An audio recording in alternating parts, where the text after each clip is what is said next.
I've spent enough years watching folks to know one thing for certain. The people this world overlooks are often the ones holding it together. They don't ask for recognition. They just show up, do the work, and carry weight nobody else wants to lift. I saw it happen once, in a small western town, where cruelty wore a smile and kindness had no voice, until one woman refused to stay silent. The laughter followed her out the back door. Clara didn't turn around. She knew what she'd see: the same thin faces, the same sharp smiles that had greeted her every morning for 3 years at Miller's Inn. Today they'd outdone themselves, sent her to clean the barn of Ethan Stone, the rancher who hadn't spoken a civil word to anyone since his wife's funeral. "He'll run her off before noon," someone called out. The road stretched ahead, red dust rising with each step.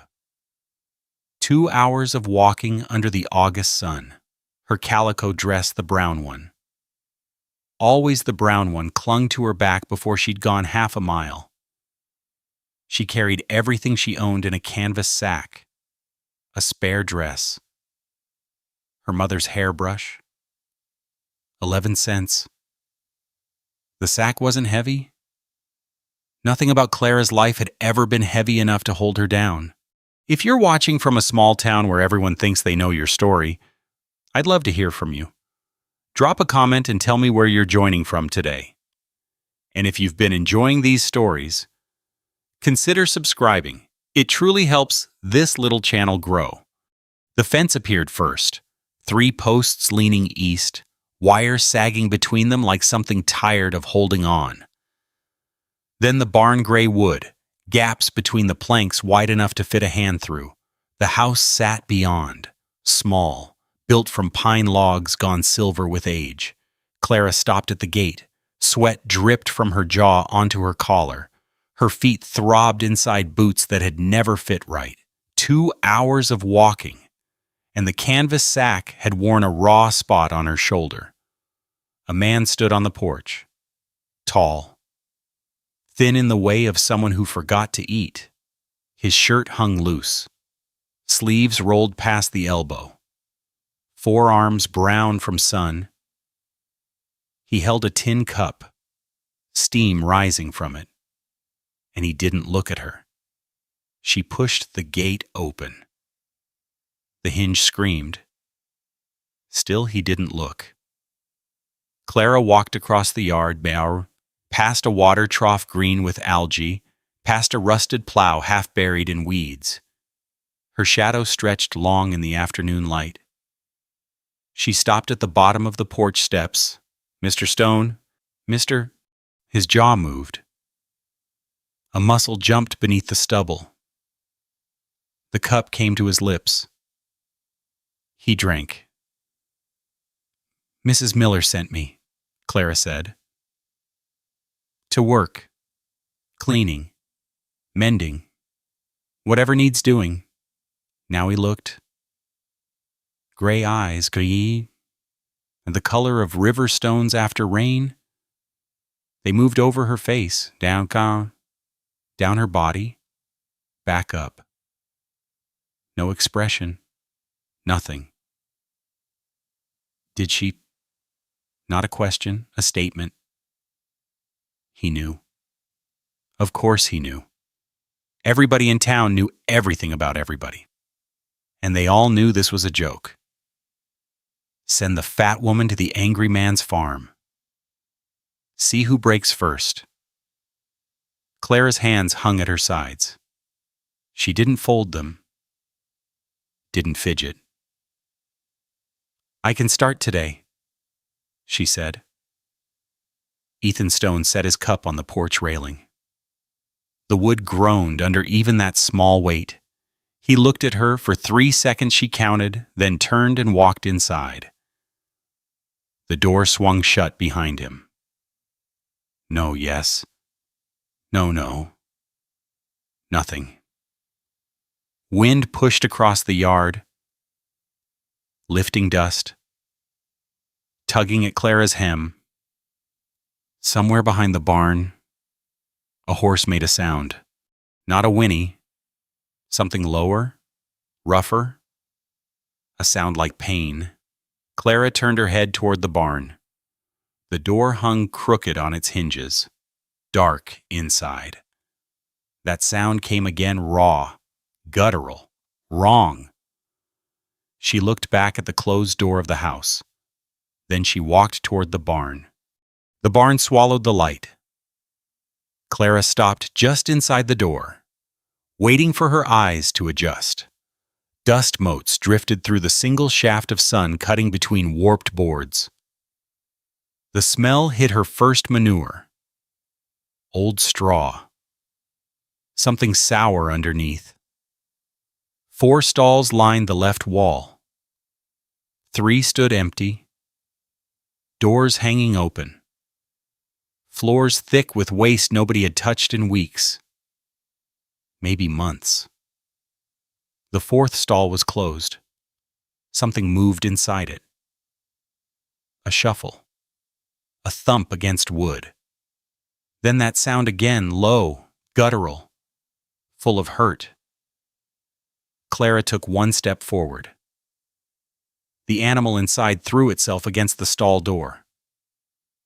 The whole structure shook. Wood cracked. A hoof struck the boards from inside. And the sound that followed wasn't pain anymore. It was warning. Clara stopped. She stood there, breathing slow, watching the closed stall. Whatever was in there didn't want company. Not yet. Not from a stranger who smelled like road dust and the kitchen grease of Miller's Inn. She turned to the empty stalls. Work? That's what she came for. That's what she'd do. The shovel leaned against the far wall, handle smooth from years of use. Clara picked it up, tested the weight.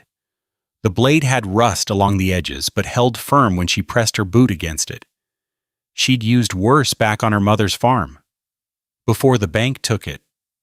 Before everything changed. Good enough. She started with the first stall. The waste had dried and crusted, packed hard against the floor. Each shovelful took effort bend, dig, lift, throw. The wheelbarrow by the door had a wheel that squeaked with every turn. She filled it once, twice, 3 times. Sweat soaked through the back of her dress, plastered hair to her forehead, dripped from her chin onto the ground. Nobody came. The house stayed silent. No door opening. No footsteps. Ethan Stone might as well have been a ghost. Clara kept working. By the time she finished the first stall, the sun had moved. The shaft of light now fell across the center of the barn, illuminating a workbench covered in tools. She walked over, still breathing hard, and examined what lay there. A 3-pronged rake with one tine snapped clean off. A wooden bucket with a hole near the bottom. Water stains marking where it had leaked. A bridle with a broken buckle. Leather cracked and stiff. Everything broken. Everything abandoned. She picked up the rake, turned it in her hands. The remaining tines were solid. She could still use it for spreading fresh straw, if she found any. The second stall went faster. Her arms burned. Her shoulders ached. Her boots were ruined now, caked with filth up past the ankle. None of that mattered. The work mattered. The rhythm of it, dig, lift, throw, became everything. When she finally straightened, the barn had gone gray with evening. She walked to the door and looked out. The sun hung low over the western hills, painting the sky in shades of copper and rose. The house still showed no sign of life, but a thin curl of smoke rose from the chimney now. He was in there, cooking, maybe eating alone. Clara turned away, behind the barn. She found a storage shed, small, leaning slightly to the left, but solid enough. Inside, sacks of grain gone hard with age, coils of rope, an old saddle with the leather split along the seat, and in the corner, folded neatly on a shelf, a wool blanket, brown and red, the kind women made by hand, square by patient square. She pulled it down, shook the dust from its folds, spread it across the cleanest patch of floor she could find.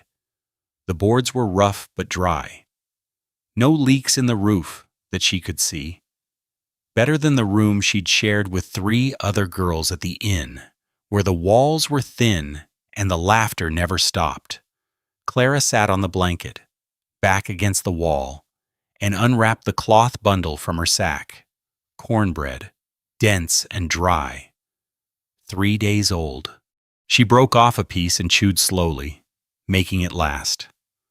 Through the small window, she watched the light fade. The sky turned purple, then black. Stars emerged one by one. A lamp flickered to life in the farmhouse, warm yellow behind the glass, and she could see Ethan's shadow move across the window once before it disappeared. The night came on full. Crickets started their chorus. A breeze pushed through the gaps in the shed walls, cool against her damp skin. Then the horse screamed. Not the low sound from before. This was high, desperate. A cry that cut through the dark like something tearing. Clara was on her feet before she knew she'd moved. The cornbread fell from her hand. Forgotten. She pushed open the shed door. The barn loomed ahead, black against the stars. That sound came again, raw and terrible, and Clara walked toward it. Her heart knocked against her ribs. The 4th stall, the closed door. Whatever was behind it, she couldn't ignore it anymore. She reached the barn entrance and stopped. A figure stood in the darkness ahead, tall, still, watching. Ethan Stone hadn't gone to bed after all. Neither of them moved. Clara stood at the barn entrance, hands loose at her sides. Ethan stood deeper inside, near the 4th stall, his silhouette carved from shadow. The horse had gone quiet. That terrible screaming stopped the moment she appeared, but she could hear it breathing. Fast, panicked. The sound of an animal pushed past its limit. Go back to the shed. His voice came flat. No anger, no warning. Just words dropped into the dark. Clara didn't move. The horse, she said. Something's wrong.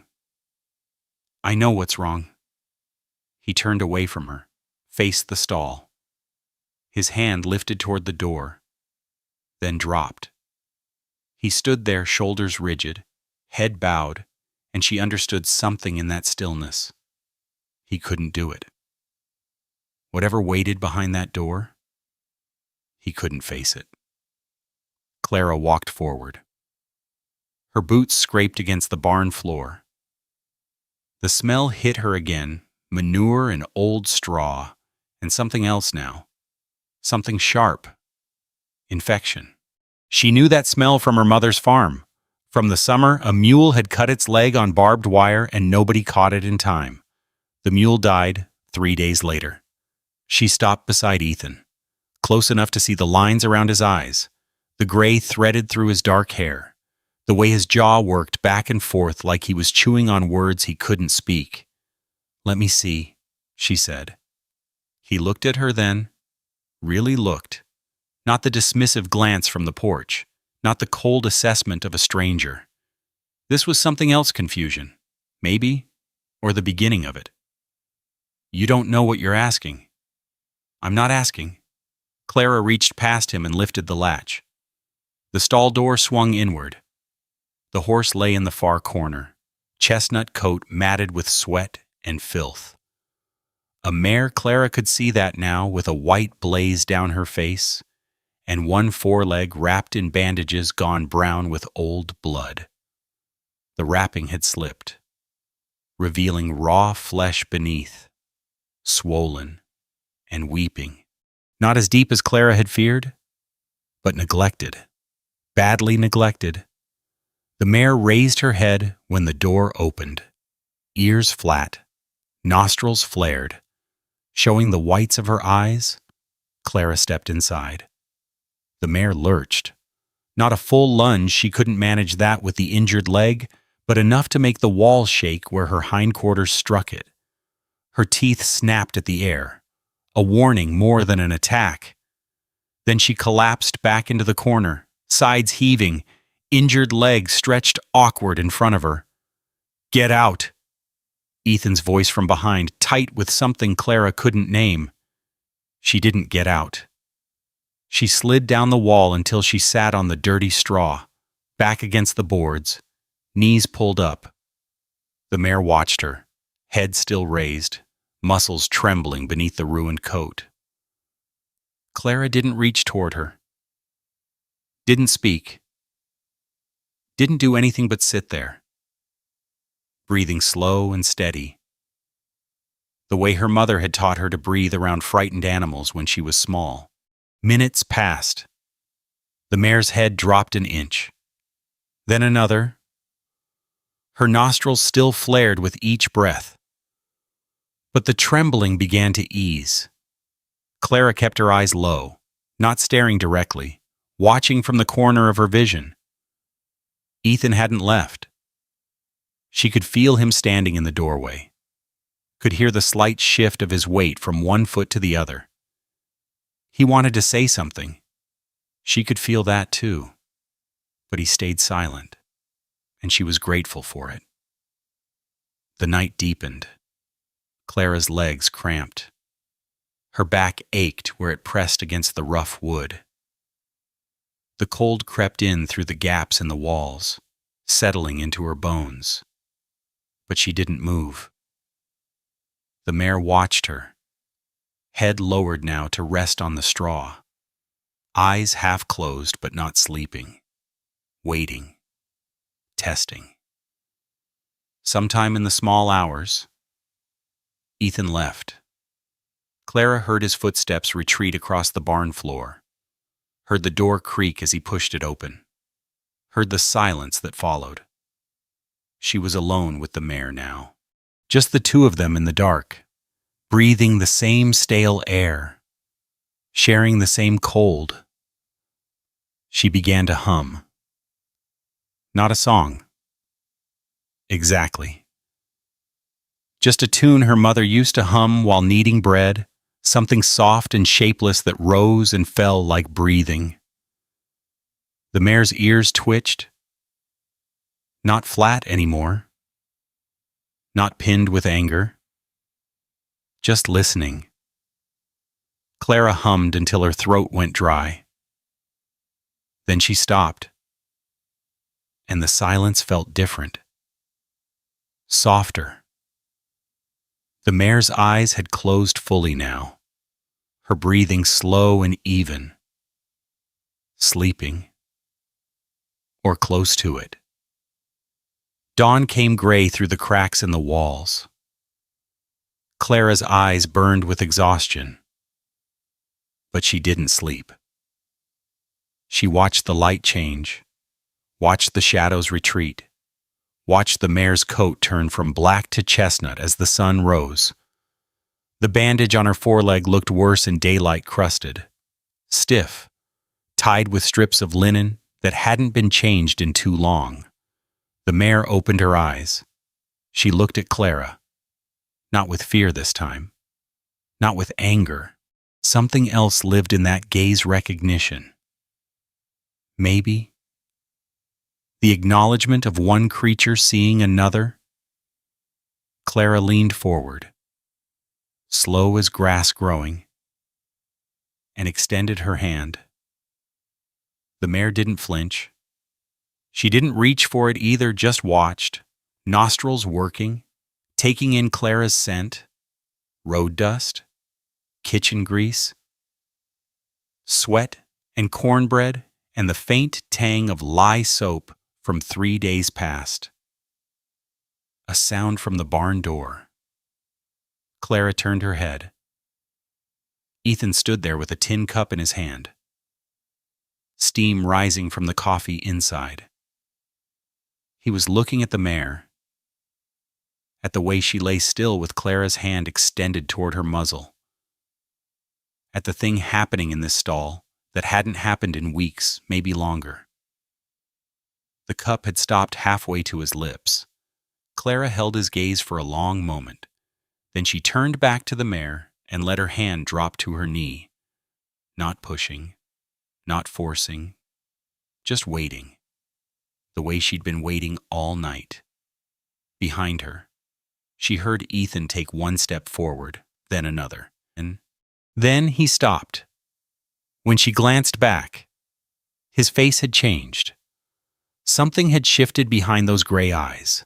Something that had been sealed shut for what looked like a very long time. He set the cup down on a fence post. "Her name is Rosie," he said. His voice caught on the word. "She was my wife's horse." 2 weeks changed the shape of things. Clara had fallen into a rhythm rising before dawn, checking on Rosie first, then working until the light failed. Her hands had toughened. The blisters from the first days had broken, scabbed, and finally hardened into calluses that no longer split when she gripped a shovel handle. The barn was clean now. All 4 stalls mucked out, fresh straw spread across the floors, the wheelbarrow's squeaky wheel greased with lard she'd found in a tin behind the grain sacks. Small victories. The kind nobody noticed but her. But the fence still leaned. She'd been watching it for days, those posts tilting east like tired men at the end of a long shift. This morning, she decided to do something about it. The toolbox sat in the back of the storage shed, buried under coils of rope and a saddle blanket chewed through by mice. Clara dragged it into the light and knelt in the dirt, examining what lay inside. A hammer with a head gone loose on its oak handle, a handful of square-cut nails, most rusted but a few still usable, a saw with 3 teeth missing from its blade, a ball of twine, gray with age. She picked up the hammer and tested its weight. The head wobbled when she swung it. Back on her mother's farm, before the bank took everything. She'd watched her father fix this exact problem a dozen times. Soak the wood, drive it deeper into the eye, let it swell tight. But she had no time for soaking. She found a flat stone near the water trough, set the hammer head against it, and drove the handle down with her palm. Once, twice, the wood creaked. The head shifted, seated itself a 1/4 inch deeper. She swung again. The wobble had lessened. Good enough. The first fence post was the worst, rotted at the base. The wood gone soft and dark where it met the soil. Straightening it wouldn't help. She needed to cut away the rot and reset the whole thing deeper. The saw's missing teeth made the work slow. She knelt in the dirt, drawing the blade back and forth, sawdust falling in pale curls around her knees. Her shoulder burned. Her wrist ached. She kept sawing. When the rotted section finally broke free, she examined what remained solid wood, pale and clean where the saw had cut. She dug the hole deeper with the broken shovel, wrestled the post upright, and packed dirt around its base with her boots. The post stood straight, 1 down. 11 more to go. By midday, she had finished 4. Sweat dripped from her forehead, stinging her eyes. Her back was a single solid ache from shoulders to hips. She paused to drink from the well bucket, the water cold and sweet against her parched throat. Movement near the house caught her eye. Ethan stood on the porch, arms crossed, watching. His face gave nothing away, no approval, No criticism, just that flat observation she'd come to expect. Clara straightened, wiped her forehead with her sleeve, and met his gaze. He nodded. One small dip of his chin, so brief she might have imagined it.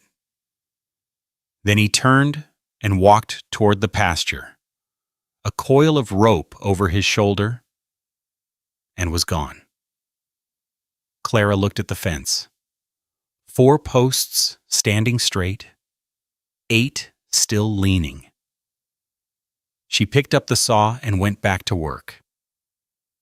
The afternoon brought clouds, then a cool breeze that dried the sweat on her skin. She finished the 6th post as the sun began its descent, the sky turning gold at the edges.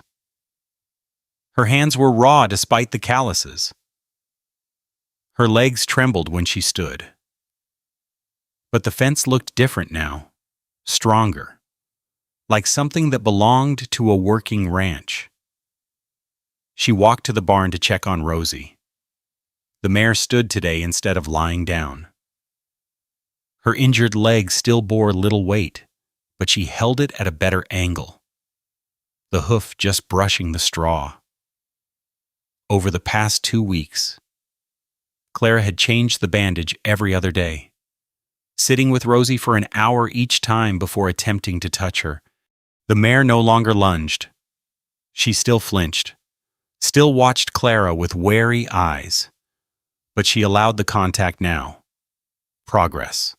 Slow, but real.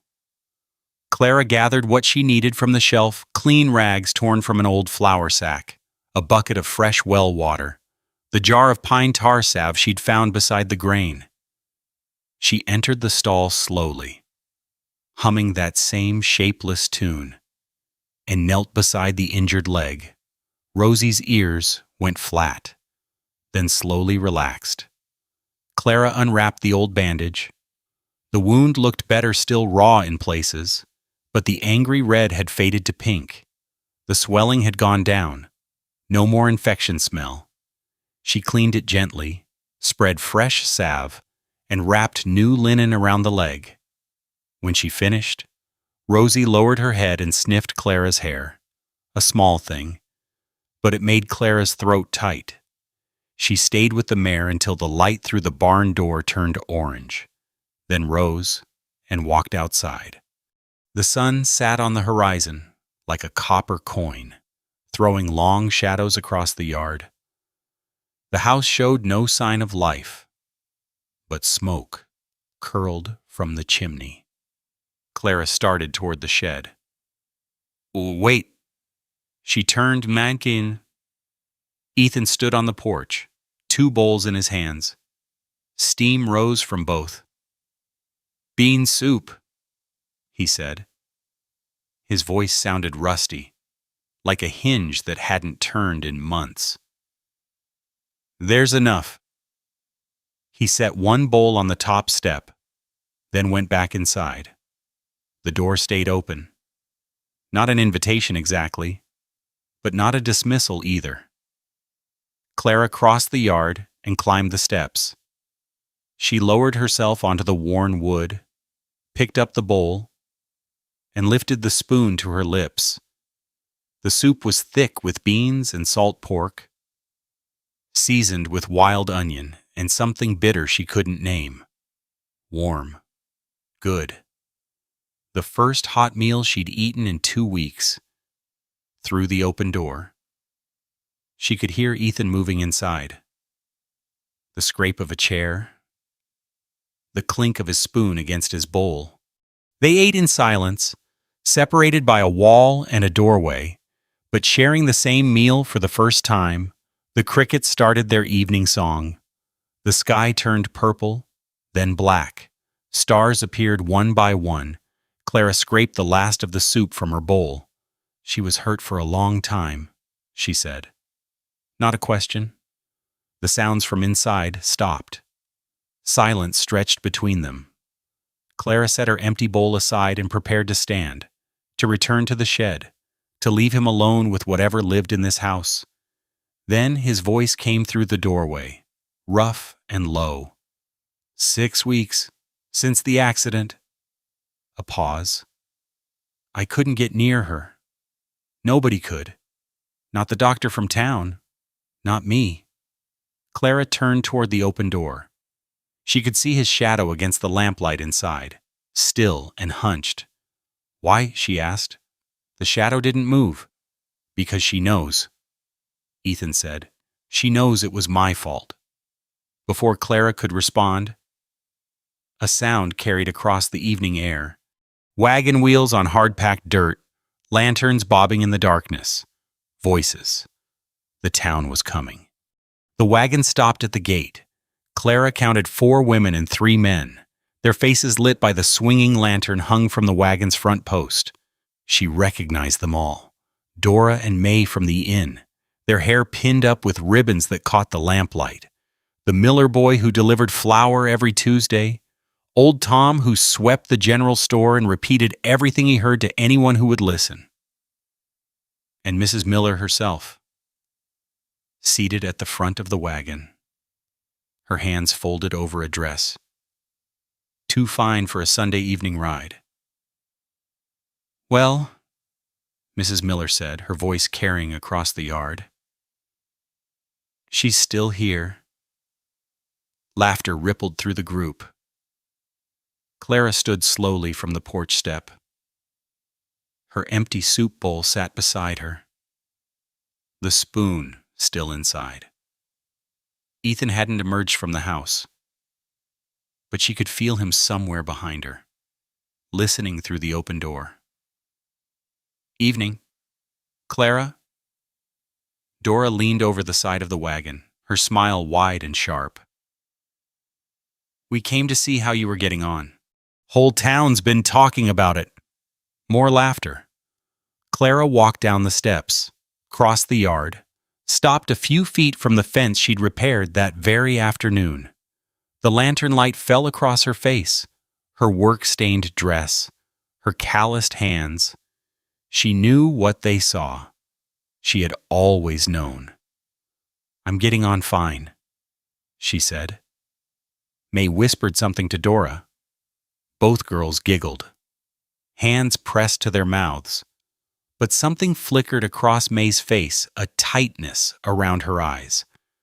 There and gone so fast Clara might have imagined it. Fine, Mrs. Miller raised an eyebrow. Look at you, girl, covered in filth, sleeping in a shed like a stray dog. And for what a man who hasn't spoken a civil word to anyone in 2 years. The Miller boy snickered. Old Tom nodded along, his watery eyes moving between Clara and the farmhouse behind her. Clara said nothing. She had learned long ago that silence was the only armor she possessed. Words could be twisted, thrown back, used as weapons. But silence, they couldn't touch. Mrs. Miller's smile tightened at the edges. We've come to bring you back, she said. This joke has gone on long enough. You belong at the inn, not out here playing house with the town hermit. I don't belong to the inn. Clara's voice came out steadier than she expected. The words hung in the air between them, solid as the fence posts she had straightened.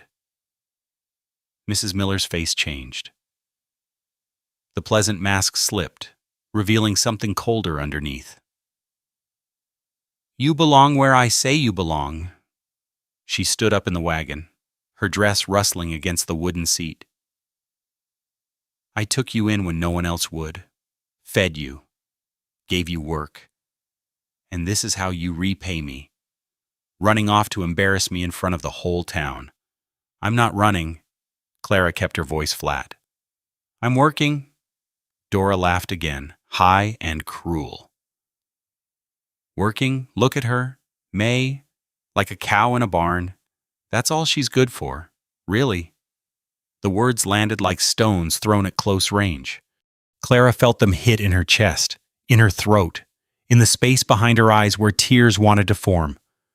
She didn't flinch, didn't blink.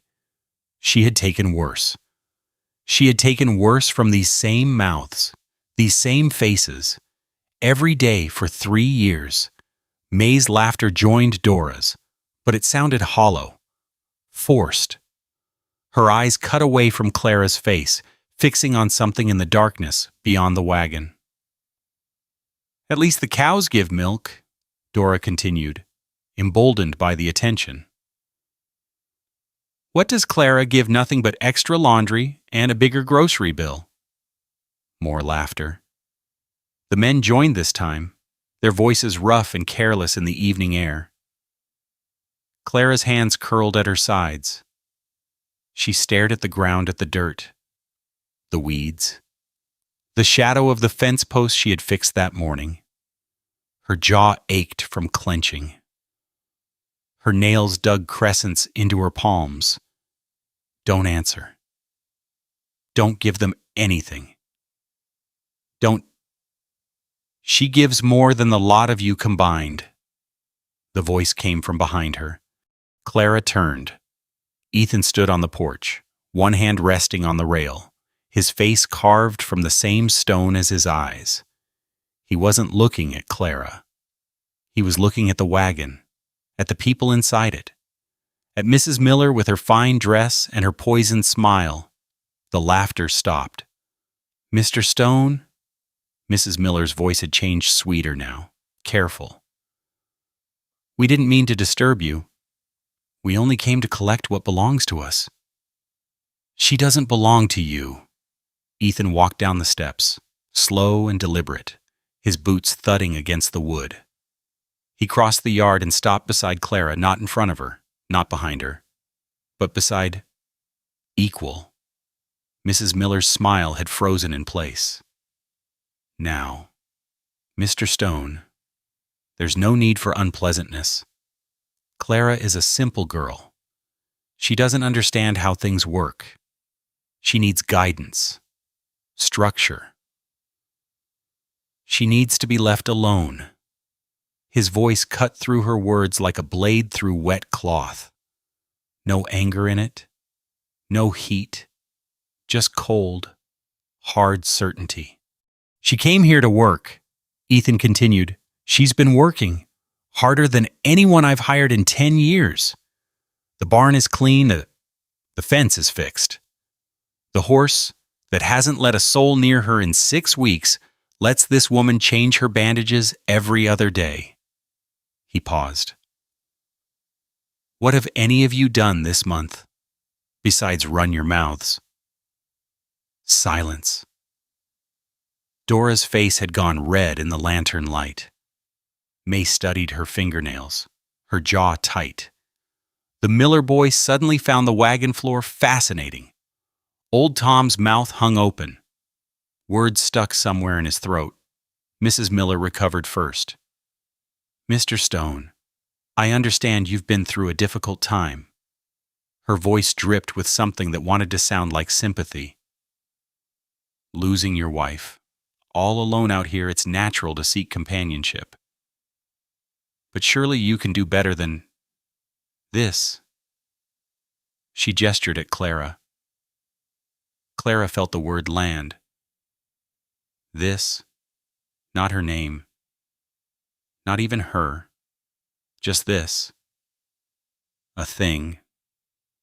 An object. Less than human. Ethan moved. One step forward. His body suddenly between Clara and the wagon, his shoulders blocking her from their view. "Get off my land." 3 words. Quiet. Final. Mrs. Miller's face twisted. The mask was fully gone now, replaced by something ugly. Something Clara had always known lived underneath the Sunday smiles and the proper manners. "You'll regret this," she said. "Both of you. This town has a long memory. Mr. Stone, a very long memory." She sat down heavily, yanked the reins, and turned the wagon around. The lantern swung wildly as the horses moved, casting strange shadows across the yard. Dora craned her neck to look back. her expression sharp with malice. May kept her eyes forward, her hands gripping the wagon rail, knuckles white even in the darkness. Clara watched them go. The sound of wheels faded into the night. The lantern light disappeared around the bend in the road.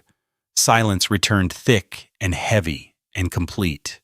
Ethan stood with his back still toward her, facing the empty road where the wagon had been. Clara's hands were shaking. She pressed them flat against her thighs, willing them to stop. The words still echoed in her head. Cow. Simple girl. This. You should go inside. Ethan's voice startled her. She looked up, found him watching her now, his face unreadable in the starlight. The shed is fine, she said. I don't need, not the shed. He turned toward the house. Inside, there's a room off the kitchen. Small, but it has a bed. Hasn't been used in a while. Clara stared at his back. Why? The question came out before she could stop it. He paused at the bottom of the steps. Because nobody should sleep in a shed, he said. Not on my land, not anymore. He climbed the steps and disappeared through the door, leaving it open behind him. Clara stood alone in the yard. The stars wheeled overhead, bright and indifferent. The wind moved through the grass, carrying the last traces of lantern smoke and wagon dust. She looked at the shed, then at the open door of the house. A lamp flickered to life inside warm yellow against the window glass.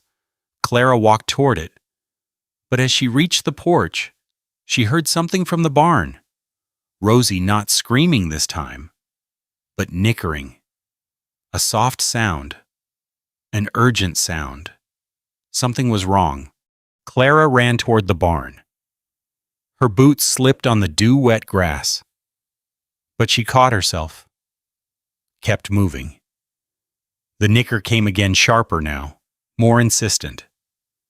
She reached the barn door and pushed it open. Rosie was standing, not just standing pacing. The mare moved in tight circles within the stall, her injured leg dragging through the straw, leaving dark smears where the bandage had come loose. Blood, fresh blood, black in the dim light. Easy, Clara said. Easy, girl. She stepped into the stall. Rosie wheeled toward her, ears flat, nostrils flared. The whites of her eyes showed in the darkness. Something had spooked her, the wagon. Maybe. Or the voices. Or the lantern light swinging across the yard. Whatever it was. She had torn her wound open, trying to escape it. Clara moved slowly. Hands raised, palms out. I'm here, she murmured. It's just me. You know me. The mare snorted. Her head tossed. She backed into the corner, hindquarters pressed against the wall. Injured leg held at a terrible angle. Clara took another step. Rosie lunged. Not at Clara, past her. Toward the open stall door. Toward freedom. Toward anywhere that wasn't this box where she'd been trapped for weeks. Her shoulder caught Clara's hip as she passed, spinning her sideways. Clara fell. Her hands shot out to catch herself, but the straw had scattered and the floor beneath was wet with something water. Blood. Urine. Manure, and her palms slid out from under her. She went down hard, face first, into the muck at the bottom of the stall. The smell hit her before the cold did. Old waste. Fresh blood. The sharp ammonia of horse urine soaking through her dress, her hair, her skin. She tried to push herself up, but her hands kept slipping, kept sinking into the filth. She heard Rosie's hooves on the barn floor. the crash of something falling. Then silence. Clara lay still. The muck pressed cold against her cheek, her chest, her belly. She could taste it, dirt and salt and something rotten. Her dress was ruined. Her hands were buried to the wrists. She was lying in the waste of a barn floor like an animal, like something less than human, like what they said she was. The thought came unbidden, and with it, the voices. Cow. Simple girl. This. Clara's throat tightened. Her eyes burned. She pressed her forehead into the floor and felt the cold seep through to her skull. She had worked so hard. 2 weeks of labor. Nights of sleeping on boards. Blisters and calluses and aching muscles for what to end up here. Face down in the filth. Exactly where they always said she belonged. A sound escaped her. Not a sob, she wouldn't let it be a sob, but something close. A crack in the wall she'd built around herself. A leak she couldn't stop. She heard footsteps. Clara? Ethan's voice somewhere above her. She didn't look up. Couldn't look up. The shame was too heavy, pressing her down into the muck like a hand on the back of her neck. Clara, are you hurt? She shook her head. The motion smeared more filth across her face. A pause. Then the sound of knees hitting the floor beside her. Let me help you up. Don't. Her voice came out raw, scraped. Don't look at me. Clara, please. The word broke in half. Just please. Go away. He didn't go away. She heard him breathing, heard the shift of his weight on the dirty floor. He was kneeling in it too, she realized. Kneeling in the same muck she was drowning in, getting his clothes just as filthy as hers. Why would he do that? I know what they said to you, he said. His voice was low, rough. I heard all of it. And I reckon it's still in your head right now, playing over and over. Clara's hands curled into fists beneath the surface of the muck. But they're wrong. He paused. She heard him swallow. They've always been wrong about you. Clara, she lifted her head.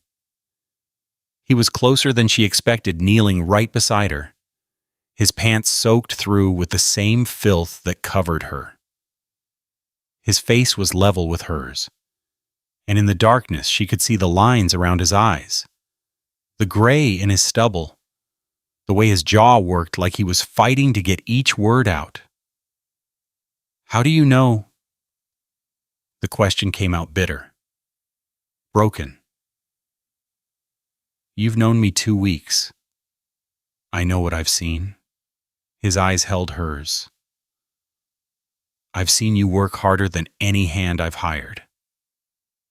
I've seen you fix a fence I let fall apart for 2 years.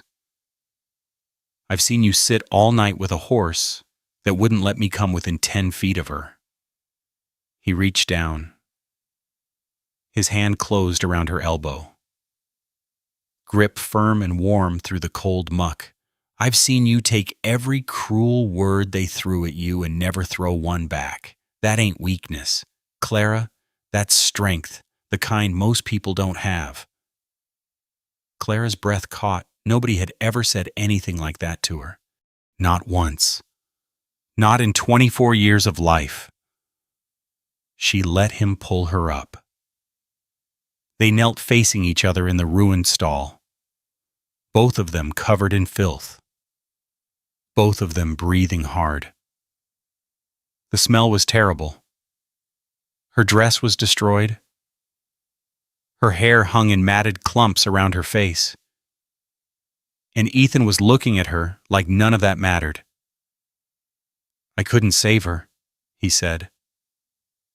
The words came suddenly, like something long held that had finally broken loose. "My wife, Sarah, she was riding Rosie when the horse spooked. Through her, I was right there, and I couldn't—" He stopped. His jaw clenched. "I blamed the horse. For 2 years, I blamed the horse. Kept her locked in that stall because I couldn't look at her, couldn't touch her, couldn't do what needed to be done." His eyes came back to hers. "Then you showed up, and in 2 weeks, you did what I couldn't do in 2 years. You saw her pain, and you sat with it. You didn't run from it." Clara's throat ached. "I know what that takes," Ethan said, "because I couldn't do it. I'm still not sure I can." The barn was silent. Rosie had stopped somewhere in the darkness. Clara could hear her breathing, slow and steady now, calmed. "Why are you telling me this?" Clara whispered. Ethan's hand was still on her elbow. He hadn't let go. "Because you asked me why she let you near her." His thumb moved against her sleeve, a small motion, barely there. "And I reckon the answer is that hurt recognizes hurt. She saw something in you, same as I did." Clara looked at him, really looked, at the grief carved into the lines of his face, at the walls he'd built around himself, just like hers, at the cracks forming in those walls. Right now, in this moment, she opened her mouth to speak. A sound from outside stopped her. Hooves on hard-packed dirt. Not Rosie. Rosie was inside. This was something else. Someone else. Ethan's head turned toward the barn door. In the moonlight beyond, a rider had appeared at the gate. The rider dismounted at the gate. Clara rose to her feet. Ethan beside her. They moved together toward the barn door. Still covered in filth. Still breathing hard from everything that had passed between them. The moonlight fell across the yard in silver sheets, and in that light, Clara recognized the figure walking toward them. May. Alone. No wagon. No lantern. Just a young woman in a traveling dress, leading a horse that looked like it belonged to the inn stable. She stopped 10 feet from the barn. Her face was pale, her hands twisting in the fabric of her skirt. She looked at Clara, at the muck in her hair, the stains on her dress, and something moved across her features. Not mockery. Something else. "I came to warn you," May said. Her voice was thin, stripped of the cruelty Clara had heard earlier. "Mrs. Miller is coming back tomorrow morning. She's bringing the sheriff." Ethan stepped forward.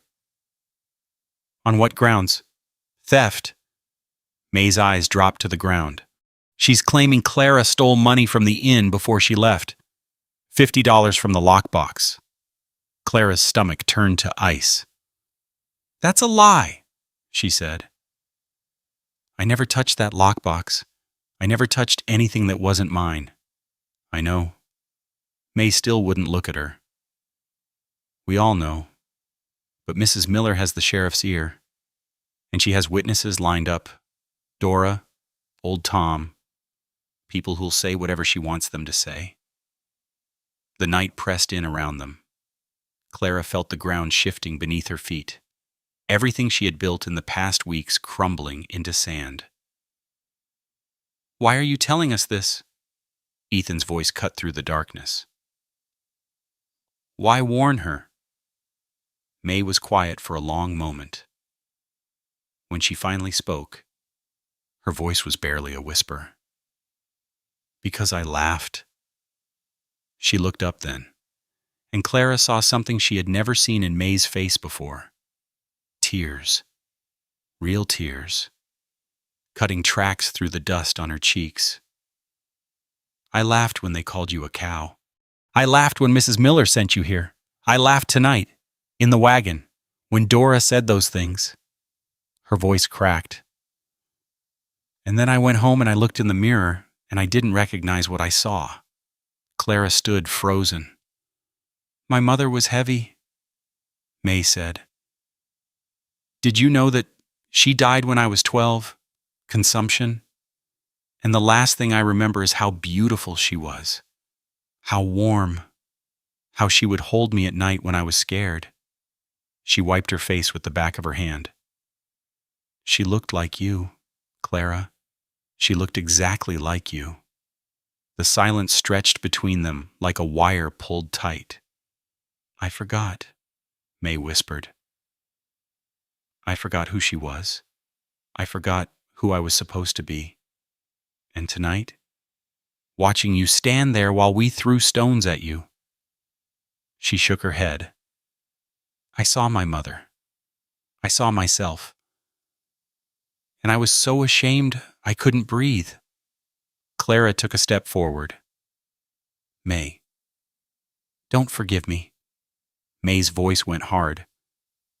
I don't deserve it. I've been cruel to you for 3 years. But I couldn't let them do this. Not this. Not the sheriff and the jail and... She stopped, swallowed. I heard Mrs. Miller planning it. Through the wall of my room. She was rehearsing what to tell the sheriff, practicing the words with Dora. Every bit of it is a lie. She turned back toward her horse. The sheriff will come at dawn, she said. You should be ready. She mounted and rode back toward the road. Clara watched until the darkness swallowed her. Ethan came to stand beside her. What are you going to do? He asked. Clara turned to face him. The muck was drying on her skin, pulling tight. She smelled like a barn floor. She looked like something less than human. But she didn't feel less than human. Not anymore. I'm going to stay, she said. I'm going to be here when they come. And I'm going to tell the truth. They might not believe you. Maybe not. She met his eyes. But I'll know. You'll know. And that has to be enough.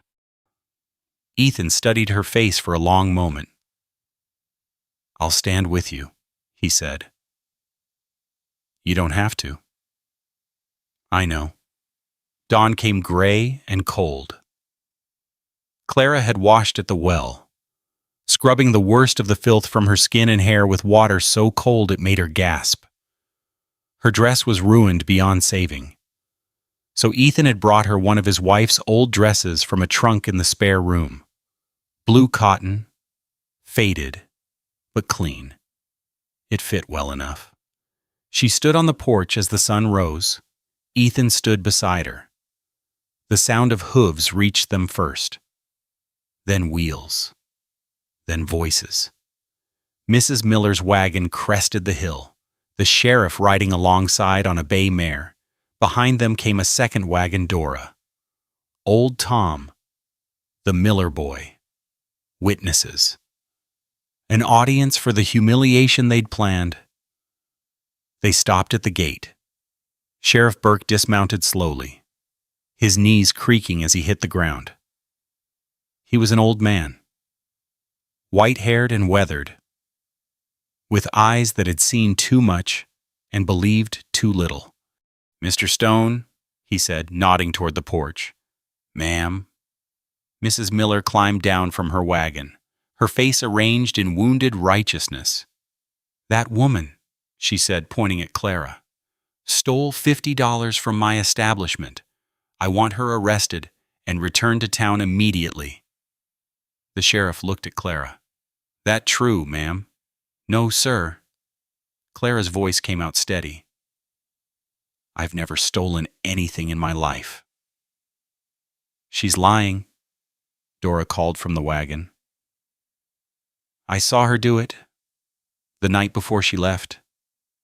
I saw it too, old Tom added, his head bobbing. The sheriff turned back to Clara. His face was tired, resigned, a man who had heard too many accusations to sort truth from lies anymore.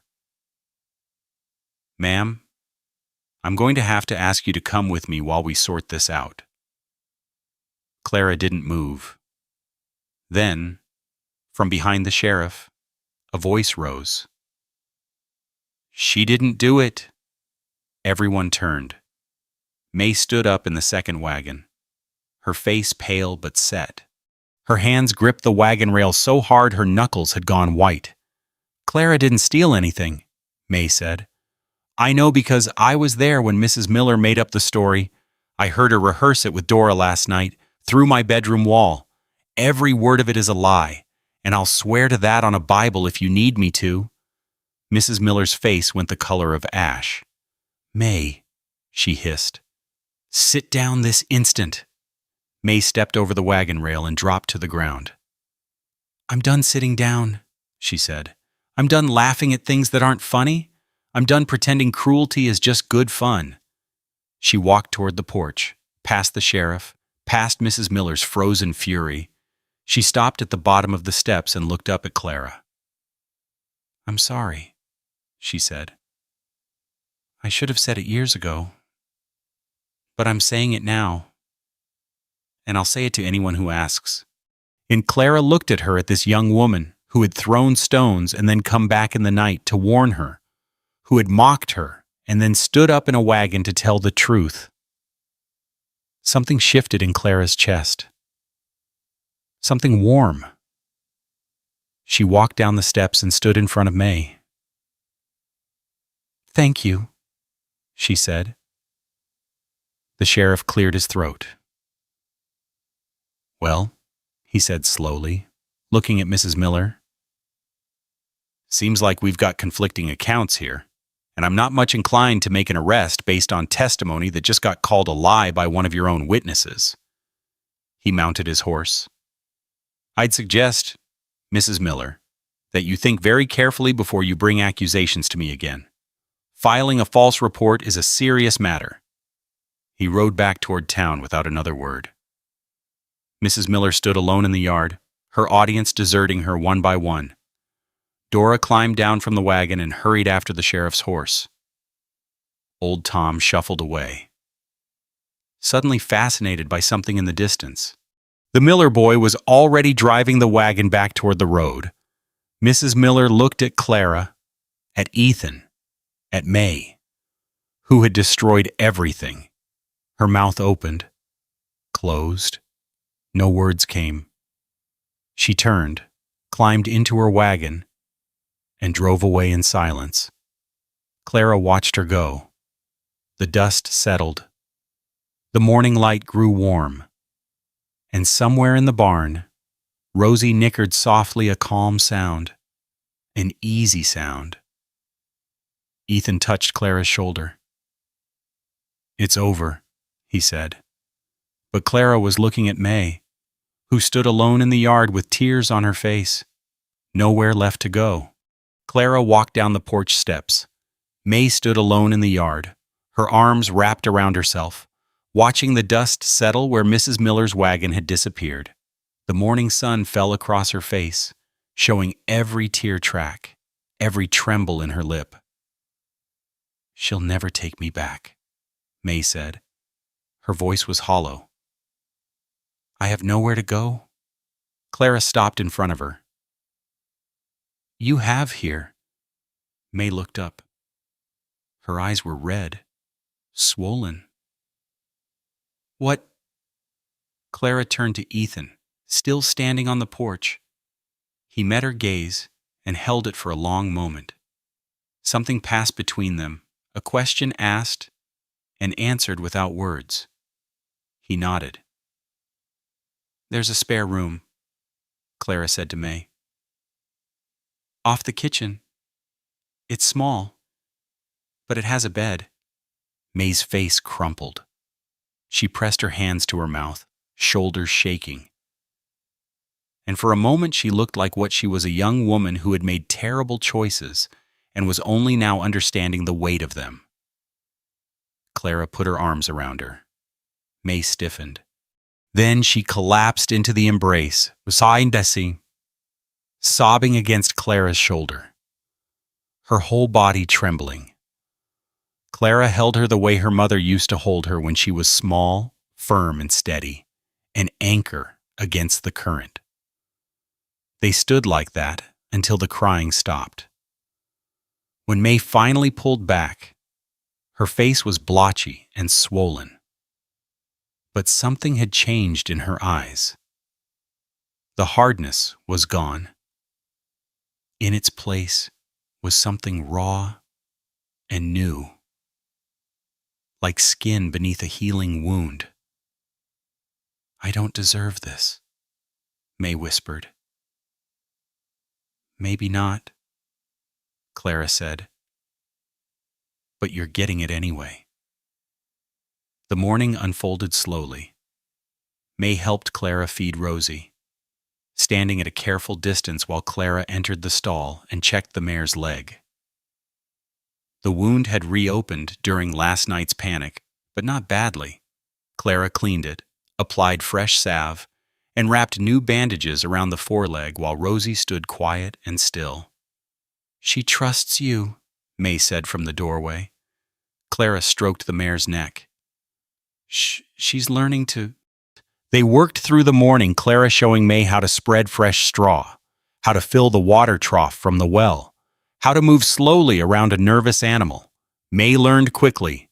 Her hands were soft from years of serving drinks and folding linens, but she didn't complain when blisters formed on her palms.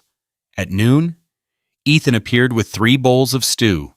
They ate on the porch, sitting on the steps in a row, Ethan at the top, Clara in the middle, May at the bottom. The stew was thick with beef and potatoes, flavored with wild onion. Nobody spoke. But the silence was different now. Not the heavy silence of strangers, or the cold silence of enemies. This was the silence of people who had run out of reasons to pretend. After the meal, May excused herself to lie down. The spare room was small, barely bigger than a closet, but she looked at the narrow bed like it was made of gold. "Thank you," she said to Clara. "I'll find a way to pay you back."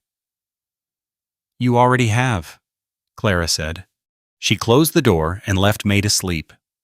The afternoon stretched long and golden. Clara walked to the pasture behind the barn, where the fence posts she had fixed stood straight against the sky. The wire between them was taut now, properly strung. A fence that could hold cattle. A fence that meant something. Ethan found her there. He came and stood beside her, looking out at the empty pasture. The grass had gone gold with summer, rippling in waves when the wind blew. Beyond it, the hills rolled toward the horizon, purple and hazy in the afternoon light. "I've been thinking," he said. Clara waited. "This place hasn't felt like much of anything for 2 years, just dirt and wood and too many memories." He paused, cleared his throat. "But these past weeks, watching you work, watching you with Rosie..." He stopped again. Clara turned to look at him. His profile was sharp against the sky, all angles and weathered lines. He looked older than his 35 years. But there was something in his face now that hadn't been there 2 weeks ago. A softening around the eyes, a loosening of the jaw. "You made it feel like something again," he said. "Like maybe it could be a home instead of just a place where I wait for time to pass." Clara's breath caught. "Ethan, let me finish." He turned to face her.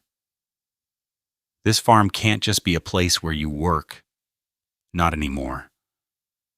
Not after everything." Clara's chest tightened. She looked down at her hands, the calluses, the healing blisters, the dirt beneath her nails that no amount of scrubbing could remove. "Then what is it?" she asked. Ethan took a step closer. "Home," he said. "If you want it to be." The word landed like a stone in still water, sending ripples out in every direction. Clara felt them move through her chest, her throat, the space behind her eyes. Home. She had never had one. Not really. Her mother's farm had been a place of love, but also of poverty, of watching a strong woman grow weak and die. The inn had been a place of work and cruelty, of laughter that cut like glass. She had learned early that home was something other people had, something she could only watch through windows. But this farm with its crooked barn and its healing horse and its broken man, who was trying so hard to put himself back together, this felt like something she could belong to. "I want it," she said.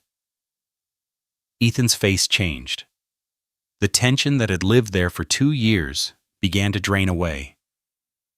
Not all at once, but slowly, like water seeping into dry ground. He reached out and took her hand. His palm was rough, calloused from years of work, warm against her skin. He didn't squeeze, didn't pull her closer, just held her hand and let the touch say what words couldn't. They stood like that as the sun sank toward the hills. The sky turned orange, then pink, then the deep purple of coming night. The first stars appeared, faint and distant. The wind carried the smell of grass and sage, and something else, something Clara couldn't name but recognized anyway. The smell of a place where she belonged. From the barn. A sound rose rosy, nickering softly. Not in pain this time. Not in fear. Just a horse calling out to the evening, announcing her presence to the world. Clara turned toward the sound. "She wants company," Ethan said. They walked to the barn together. Hands still joined. The door stood open, and in the fading light, Clara could see Rosie standing at the front of her stall, head raised, ears pricked forward. Clara let go of Ethan's hand and stepped inside. Rosie nickered again. Her muzzle reached toward Clara, nostrils working. Clara raised her hand. Let the mare smell her palm, feel the warmth of her skin. Rosie pressed her nose into Clara's hand. The touch was soft, warm, alive. A gift freely given. Clara stood there in the dimming barn, her hand against the horse's face, and felt something settle into place inside her. Something that had been loose and rattling for 24 years, finally finding where it fit. Behind her, Ethan leaned against the doorframe. She could feel him watching, not with expectation, not with demand, just with the quiet presence of someone who had chosen to stand beside her. The last light faded from the sky. Clara turned and walked back to the house, Ethan falling into step beside her, on the porch. The rocking chair waited the one with the mended leg. The one he had fixed sometime in the past week without saying anything about it. She sat down. He sat beside her on the top step. The stars came out, one by one, filling the sky with cold light. Somewhere in the house, May slept. In the barn, Rosie rested. And on the porch, two people who had been alone for far too long sat together in the darkness, watching the night unfold. Clara reached over and found Ethan's hand. He laced his fingers through hers. Neither of them spoke. They didn't need to. There is a quiet that settles after a story like this one. Something tender, maybe a little heavy, sitting somewhere between the chest and the throat. Perhaps you felt it too, that familiar ache of watching someone carry more than they should have had to carry alone. Many of us have known what it feels like to be overlooked. Some of us have stood in rooms full of people and felt invisible. We have worked hard without recognition, loved without acknowledgement, waited for someone to see what we had to offer. And some of us, like Clara, have found our way to a place where we finally stopped waiting and simply began. It is all right if this story did not wrap itself into a neat bow for you. Not everything needs to be understood. Some things are simply felt, held for a moment, and then allowed to rest. If you stayed until now through the dust and the silence and the long road to belonging, I am grateful. Thank you for being here. Thank you for listening. Until we meet again.